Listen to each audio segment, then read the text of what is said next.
What fell from the sky over a quiet Indian village on a cold December 19th night in 1995 would become one of the nation's most baffling unsolved cases.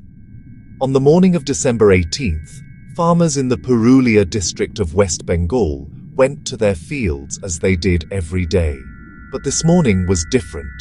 Scattered across the damp earth, they discovered something utterly alien to their peaceful lives. A collection of sleek, modern rifles. The initial confusion quickly turned into alarm as more and more weapons were found. The news spread like wildfire, drawing crowds of bewildered onlookers who had never seen anything like it. It was a scene straight out of a spy thriller, a bizarre intrusion into their rural world. The local police were the first to arrive, but the scale of the discovery soon overwhelmed them. As they cordoned off the area, the true extent of the airdrop became apparent. A nearby pond yielded an even more sinister find: powerful anti-tank grenades. Upon a more systematic search, investigators located 3 large olive-green crates. These containers were shattered from the impact of their landing, but remnants of parachutes confirmed the arsenal had been dropped from an aircraft. The contents were staggering.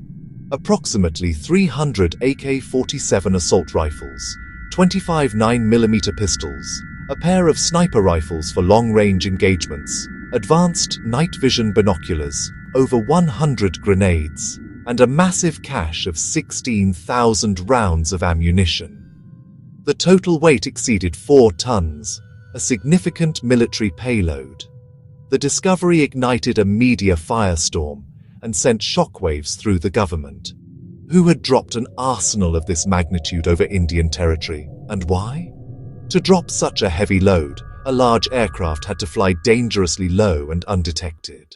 With the nation demanding answers, intelligence agencies scrambled to piece together the puzzle. The first step was to scrutinize flight logs from the night of the incident. A Latvian-owned Antonov An-26 transport plane emerged as a crucial lead. It took off from Karachi, flew over Varanasi and Purulia, past Kolkata, and exited Indian airspace. The plane eventually landed in Phuket, Thailand. Initially, there was no concrete evidence tying the aircraft to the airdrop, but a critical discrepancy appeared.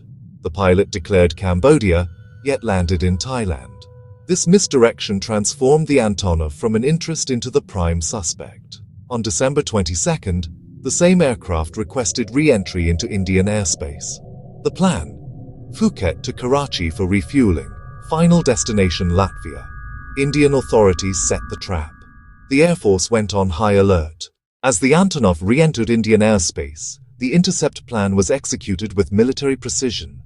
MiG-21 fighters scrambled. The jets closed in on the transport. Pilots revoked clearance and ordered an immediate diversion to Mumbai. Under escort, the An-26 complied. Then, 45 minutes passed before security approached. During that window, Danish national Davy acted. He calmly gathered documents. He disembarked. He walked away from the aircraft. He navigated the airport crowd. He vanished into Mumbai. By the time security reached the plane, Davy was gone. The 7 remaining were arrested. The 7 men taken into custody and the escaped Davy formed an international cast. Davy, a Danish citizen with a background in community projects, had worked in Guatemala and Russia and had ties to agricultural work in Purulia, the drop zone. Peter Bleach, a UK citizen and former soldier, later an arms dealer, appeared to have procured the weapons. Years later, allegations surfaced that he was an undercover MI6 operative. Deepak Manigaran, described as Indian Singaporean, was a devoted Ananda Marga follower. Ananda Marga had a major headquarters near the drop site. The remaining 5 were Latvian crew, who claimed they were hired for a cargo job and knew nothing of the payload. Under questioning, Bleach said Davy orchestrated the consignment from Bulgaria, allegedly for Bangladesh's military, a claim he reported to UK authorities. Why Purulia? Evidence suggested the arsenal was intended for Ananda Marga. The group had a tense relationship with West Bengal's then-ruling communist government. Reports spoke of violent clashes and persecution. Proponents argued the weapons were for self-defense, perhaps to fuel an uprising. Years later, Davy admitted organizing the airdrop to aid Anandamaga. He called them victims of systematic oppression. Then came his bombshell.